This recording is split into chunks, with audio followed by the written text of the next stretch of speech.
The beginning of it all. Long before he became known as the Punisher, Frank Castle was simply a young man who chose to join the United States Marine Corps. During his military career, he served under Ray Schoonover and took part in numerous missions in Iraq and Afghanistan. It was during this time that he met Billy Russo. The two became close friends and fought side by side for years, but while on leave, Frank met Maria. The two got married and had two children, Lisa and Frank Jr. Even after starting a family, however, Frank and Billy were recruited into a secret CIA operation known as Operation Cerberus. Officially, they were protecting American interests. In reality, though, the operation was run by William Rawlins, better known by the codename Agent Orange, and involved covert missions that could never be made public. During one of those missions, Frank nearly died after his team walked into an ambush. Furious over what had happened, Frank confronted Agent Orange and punched him so hard that he permanently damaged one of his eyes. After that incident, Billy Russo left the military to pursue a different path. Frank remained in service for a while longer before finally returning home, determined to make up for the time he'd lost with Maria and his children. He believed the war was finally behind him. He couldn't have been more wrong. The birth of the Punisher.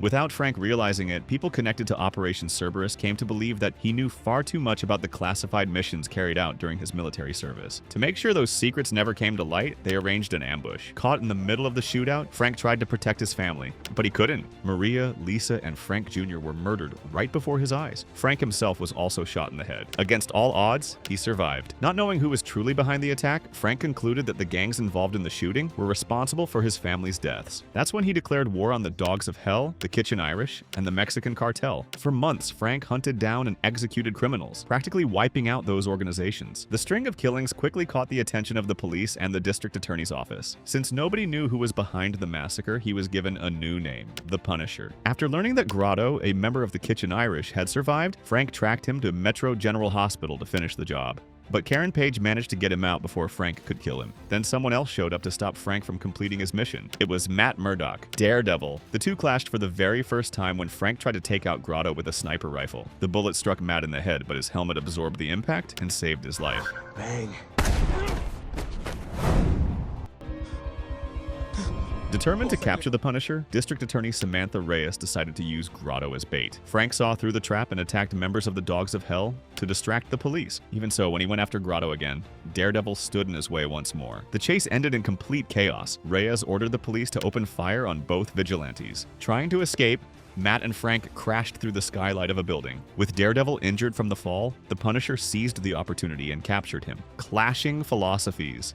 With Daredevil tied up, Frank finally has the chance to explain why he does what he does. During their conversation, Frank calls Matt a coward, insisting that believing in the justice system is nothing more than an illusion. That's when he delivers one of the series' most iconic lines. You know you're one bad day away from being me.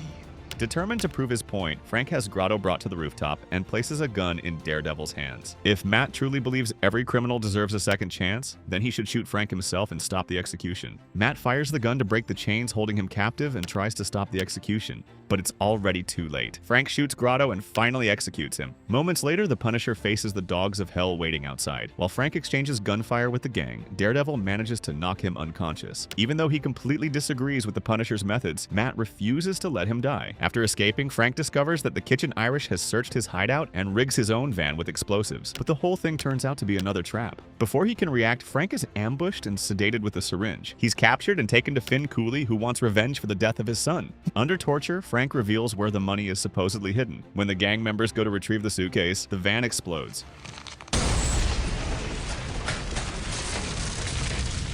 Meanwhile, Daredevil storms the hideout and fights alongside the Punisher against the remaining gang members. At the end of the battle, Frank executes Finn Cooley right in front of Matt. Gravely wounded, Frank is taken to his family's gravesite, where the two share one final conversation before the police surround them. Too weak to escape, Frank Castle is arrested. The trial.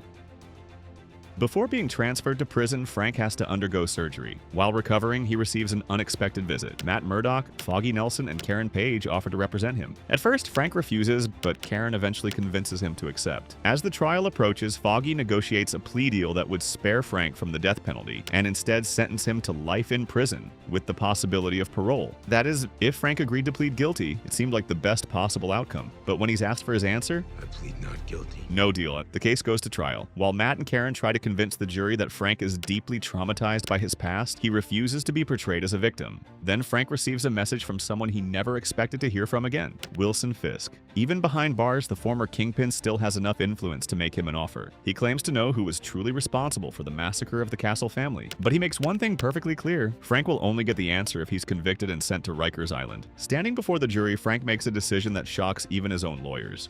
Maggot piece of shit that I put down, I did it because I liked it. Hell, I loved it. His confession destroys any chance of an acquittal. Frank Castle is found guilty and sent to Riker's Island. The Riker's massacre. Shortly after arriving at the prison, Frank finally meets Wilson Fisk, who reveals why he wanted him there. According to Fisk, an inmate named Dutton knows who was really behind everything. Determined to uncover the truth, Frank confronts Dutton inside the prison. At first, Dutton tries to keep quiet, but faced with the Punisher's threats, he finally breaks. The meeting in Central Park had actually been a heroic deal, orchestrated by a mysterious crime boss known only as Blacksmith. The moment Frank gets the information he wants, he kills Dutton. But that's exactly what Fisk had been counting on. Within seconds, the prison alarms begin blaring, the cell doors swing open, and nearly every inmate is unleashed to kill the Punisher. Frank turns the prison corridor into a complete war zone. By the time the fighting is over, the Punisher is the only man left standing. After the massacre, he's placed in solitary confinement. But even that isn't enough to stop Fisk from manipulating events. The Kingpin arranges for Frank to escape the prison disguised as a corrections officer. Before Frank leaves, Fisk finally reveals his true plan. If Frank continued wiping out the city's remaining crime families, then by the time Fisk regained his freedom, there would be no one left to challenge his control of New York. The real Blacksmith. After escaping from Riker's Island, Frank immediately returns to his mission, but this time, his target is the man known only as Blacksmith. As he follows the few leads he has, Frank realizes that people connected to his family's massacre are suddenly turning up dead. One of them is District Attorney Samantha Reyes. With all the evidence pointing toward the Punisher, the police intensify their manhunt even further. Frank realizes someone is eliminating witnesses and using his name to cover their tracks. With nowhere else to turn, he seeks out Karen Page. Even knowing he'd be putting her in danger, she was someone he could still trust. Together, they begin investigating Blacksmith's true identity. The trail leads them to a diner where Frank confronts several criminals and learns that Blacksmith will be overseeing a shipment at Pier 81. Without wasting a second, Frank heads straight there. Aboard the ship, he discovers a massive shipment of narcotics and decides to destroy the entire operation. Determined to wipe it all out, he pours gasoline throughout the vessel and prepares to set it ablaze. But before he can light the fire, Blacksmith's men surround him. Then, Daredevil arrives. Matt reveals that the man Frank was after is only a middleman, and notices that the cargo hold is packed with explosives. Within seconds, another wave of criminals storms the ship. Without hesitation, Frank shoves Daredevil overboard, throwing him into the water before it's too late. Instead of escaping himself, Frank reveals his position to the gunman. The bullets ignite the explosives stored inside the ship, triggering a massive explosion. To everyone watching from a distance, Frank Castle is dead, but Frank survives, and he finally uncovers the truth. The man he'd been searching for all along was Ray Schoonover, the commanding officer who trained him in the Marines, the mysterious Blacksmith. At the same time, Karen reaches the very same conclusion. Realizing he's been exposed, Schoonover takes Karen hostage and attempts to escape, but Frank arrives at the last second and stops him. Even wounded, Schoonover tries to justify his crimes. Frank refuses to listen, while Karen begs him to hand Schoonover over to the police. The Punisher executes his former mentor. Among Schoonover's belongings, Frank discovers an old Operation Cerberus body armor with a large white skull painted across the front. Without saying a word, he puts it on, and in that moment, the Punisher's iconic symbol is officially born. The hunt is over. After finally killing the man responsible for his family's deaths, Frank returns to the house where they once lived together. There, he takes the final step in his transformation. Using white paint, he reinforces the giant skull on his tactical vest, but his moment of peace doesn't last long. Karen Page desperately comes looking for him. Daredevil has gone alone to confront the Hand, the mysterious ninja organization threatening New York. Even though Frank insists that it isn't his war, he decides to help. While Matt battles dozens of Hand members, the Punisher takes up a sniper position in a nearby building. Once his part is done, Frank simply walks away. Later, he returns to his old family home one final time. As he sorts through the belongings left behind, he finds a CD hidden among the Operation Cerberus files. The label contains only a single word: micro. Not knowing what it means, Frank pockets the disc. Then, he burns the house to the ground. Little does he know that mysterious CD signed by Micro is about to open an entirely new chapter in his life, trying to start over.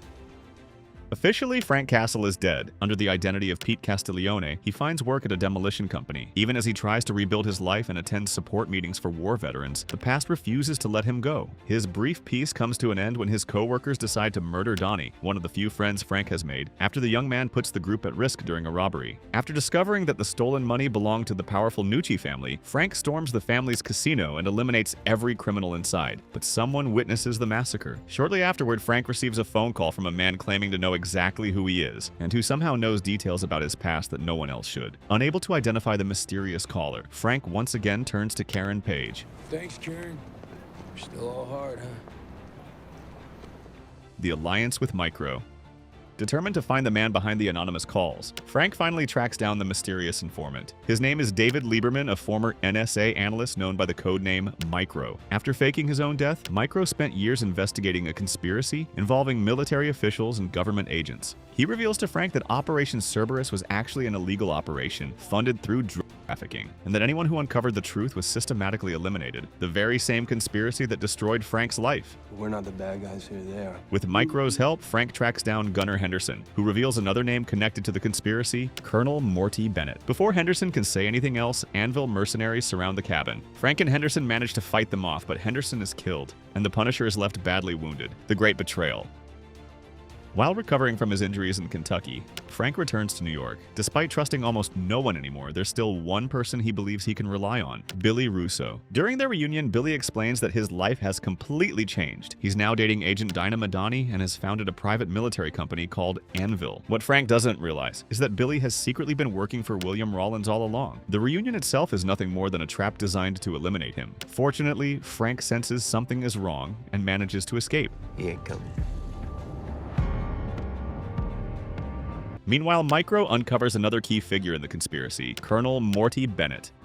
Looks like I got here just in time. Frank captures and interrogates him, finally obtaining the information that reveals where William Rawlins is hiding. Determined to end everything, Frank storms a CIA safe house and attempts to kill Agent Orange, but he realizes too late that Rawlins is protected behind bulletproof glass.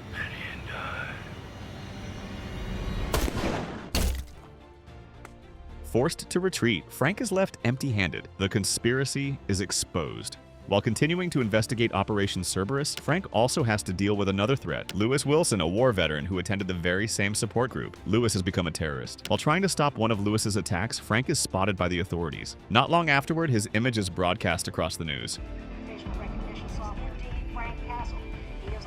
Meanwhile, Billy Russo realizes that Frank and Micro are getting dangerously close to the truth. On Rawlins' orders, Anvil mercenaries kidnap Sarah Lieberman and her children, destroying the only thing Micro still had left to protect. Knowing the war has entered a new phase, Frank puts on the Punisher vest and heads to Micro's hideout, but Anvil's mercenaries are already waiting for him. After taking down several enemies, Frank calls Billy. No longer hiding his true intentions, Billy reminds his old friend that he's now the most wanted man in the country. Frank responds by revealing that he and Micro have gathered enough evidence to expose the entire Operation Cerberus conspiracy. The two sides strike a deal. Frank and Micro will surrender in exchange for the release of the Lieberman family. Before the exchange takes place, however, Frank meets with Agent Dinah Madani, who turns the handoff into a massive police operation. But to Frank, this was never about getting arrested. It was about settling the score once and for all. The birth of Jigsaw.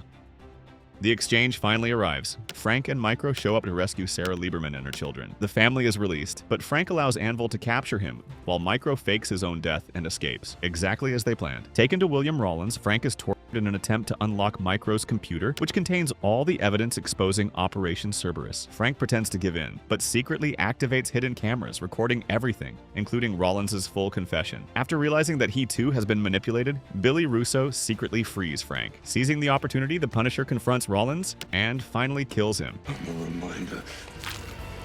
The man truly responsible for destroying his family is finally dead. Badly wounded, Frank recovers at Dinah Madani's home. But there's still one last score to settle. Billy Russo. The two face off on the Central Park carousel. After exchanging gunfire, the battle ends hand to hand. Instead of killing him, Frank drags Billy's face across a shattered mirror, permanently disfiguring him. Billy is arrested, and once again, Frank believes his war has finally come to an end. First time as long as I can remember, I don't have a war to fight.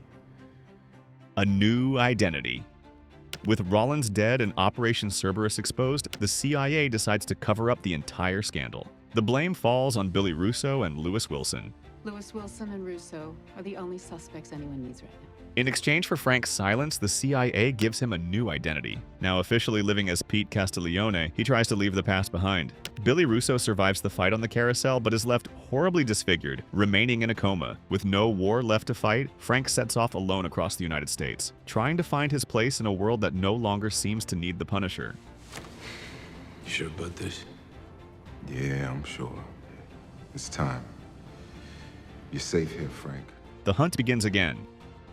While stopping in Michigan, Frank meets Beth Quinn. After spending the night with her, he begins to believe he's finally ready to move on. But before leaving town, he runs into Amy Bendix, a rebellious teenager he'd previously met at the bar. That same night, Amy is attacked by mercenaries, and Frank steps in to save her. During the shootout, Beth is shot in the shoulder. After taking her to the hospital, Frank heads to Ohio with Amy, determined to find out why she is being hunted. At a motel, he ties Amy up and searches her belongings, discovering several rolls of film hidden among her things. The real reason everyone is after her. Soon afterward, mercenaries led by Marlena Olin storm the motel. Frank manages to protect Amy, but the police arrive and arrest all three of them. Outside, however, a far more dangerous enemy is approaching. John Pilgrim. Back to New York.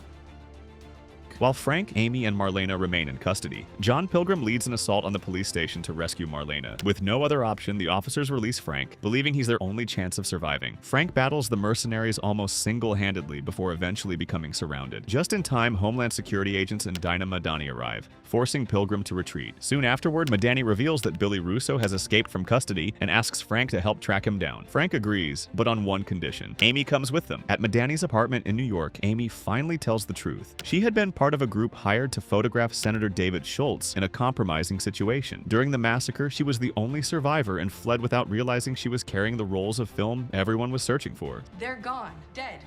Sometimes, kid, you gotta fight. You take the fight to them. The trail leads Frank to the Russian mafia, but Pilgrim has already been there. Even after walking into an ambush, Frank manages to force another clue out of them about who is really behind the hunt for Amy. With nowhere else to go, Frank and Amy take refuge in Curtis's trailer. There, they finally develop the film and discover it contains evidence of a conspiracy far bigger than they ever imagined. The truth about Amy.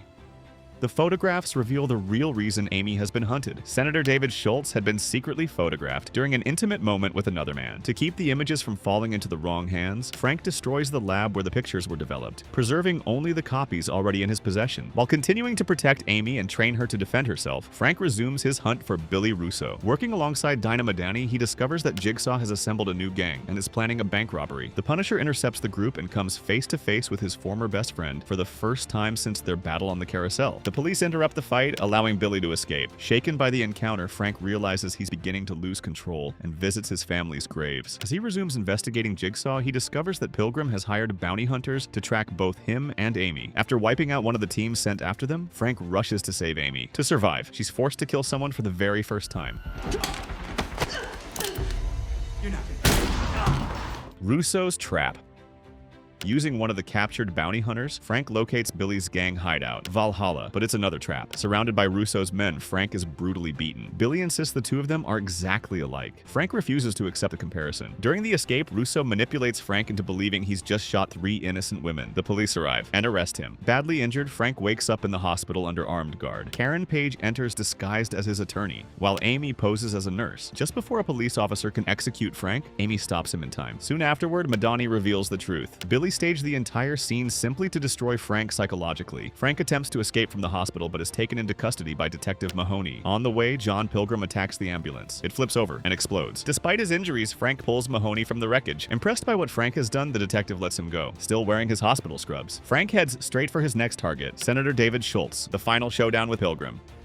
Frank believes the senator is directly connected to the people hunting Amy. Taking David hostage, Frank returns to Curtis's trailer, but he finds the place completely destroyed. Curtis explains that John Pilgrim came looking for Amy. She managed to escape, but Curtis was badly wounded and Pilgrim was shot in the leg. While interrogating David, Frank realizes he's been chasing the wrong person. The senator knows nothing. The real masterminds are David's own parents, Eliza and Anderson Schultz. Amy follows Pilgrim to a hotel and manages to alert Frank. The two nearly rescue her, but Pilgrim kidnaps Amy and escapes. Soon afterward, Pilgrim proposes a trade. Amy for David. But when Frank returns to Curtis's trailer, he discovers that Curtis has released the senator, believing he shouldn't pay for the crimes of his own family. Now Frank has nothing left to bargain with. Even without David, Frank bluffs, claiming the senator is nearby. Pilgrim believes him, releases Amy, and only afterward realizes he's been deceived. Furious, he charges at the Punisher. The two engage in one of the most brutal fights of the entire season. Frank eventually gains the upper hand. He's moments away from killing Pilgrim, but Pilgrim makes one final request. He begs Frank to spare his two sons when he goes after the Schultzes. Only then does Frank understand the truth. The Schultz family has been holding Pilgrim's children hostage to ensure his obedience. Instead of executing him, Frank lowers his weapon and gives him one last chance. The final reckoning. While Frank deals with John Pilgrim, Billy Russo pursues his own revenge. After Dinah Madani throws Krista Dumont through a window, Billy storms into Madani's apartment. During the fight, Madani shoots him 3 times in the chest, but Billy strangles her before they both collapse unconscious. Gravely wounded, Billy makes his way to a church, and Frank heads there as well. For the final time, the two former brothers-in-arms stand face to face. Without hesitation, Frank shoots Billy, bringing an end to the man he once called his brother. Whatever I've done, I'm sorry. Moments later, he rushes to the Schultz mansion to rescue Amy. When Eliza tries to kill her, the Punisher shoots and kills Eliza. Faced with his wife's death and the evidence exposing his family's crimes, Anderson Schultz finally breaks. Frank places a gun in his hands and gives him a choice: live with the truth now exposed, or end his own. Frank leaves the mansion alongside Amy. A single gunshot echoes from inside. The Schultz family's empire has finally come to an end. Outside, Frank encounters John Pilgrim one last time. This time, standing beside his sons, finally free. Without saying much, the two simply walk away in opposite directions. Their war is over. Frank also says goodbye to Amy, who decides to start over in Florida. Sometime later, Dinah Madani, now working for the CIA, approaches Frank with an offer. She wants him to use his skills as an off-the-books operative, but the Punisher refuses. Once again wearing the skull across his chest, he storms a criminal hideout alone and wipes out the entire organization. The Punisher is back. I'll dance with you. The Punisher returns. Years later, Frank returns in Daredevil, Born Again. His symbol has been twisted by corrupt police officers who use the skull to justify executions. While investigating the murder of the vigilante White Tiger, Matt Murdock seeks out Frank, who is innocent. He soon discovers that the real killer is part of Wilson Fisk's anti-vigilante task force. After Karen asks for Frank's help, he joins Daredevil in taking on the corrupt officers. Later, he storms Red Hook to eliminate members of the task force. Fisk manages to capture him, but Frank escapes shortly afterward. Once again, the Punisher disappears. The next chapter. After escaping Wilson Fisk's forces, Frank Castle takes refuge in Little Italy, a neighborhood overrun by crime in New York. Even as he forms bonds with some of the local residents, he sinks into another deep personal crisis. Consumed by guilt, Frank even considers ending his own life. Searching for answers, he visits the graves of Maria, Lisa, and Frank Jr. There, he silently vows to continue his mission as the Punisher. Shortly afterward, he puts the skull vest back on and kills a thug who had murdered the dog of a fellow veteran. The Punisher is back, but the past doesn't take long to catch up with him. Magnucci, the matriarch of the crime family Frank destroyed, personally arrives in Little Italy. She reveals that at 6:47 p.m., the exact time Frank killed her favorite son, Carlo, his apartment's location will be broadcast to every criminal in the area. The moment the deadline expires, assassins from all over New York descend on the neighborhood to hunt him down. Amid the chaos, Frank is forced to make an impossible choice: chase Magnucci or save Charlie, a little girl who reminds him of his own daughter, Lisa. Frank chooses to save Charlie, and in doing so, allows Magnucci to escape. After surviving the assault and protecting the neighborhood, the Punisher moves forward, now driven not only by revenge, but by the desire to protect innocent people. Magnucci, however, is still alive, somewhere in New York. Now, his next chapter has already been confirmed. In Spider-Man: Brand New Day, the Punisher will cross paths with Peter Parker, and if you want a full Spider-Man: Brand New Day, click the video that's on your screen right now. I'll see you there.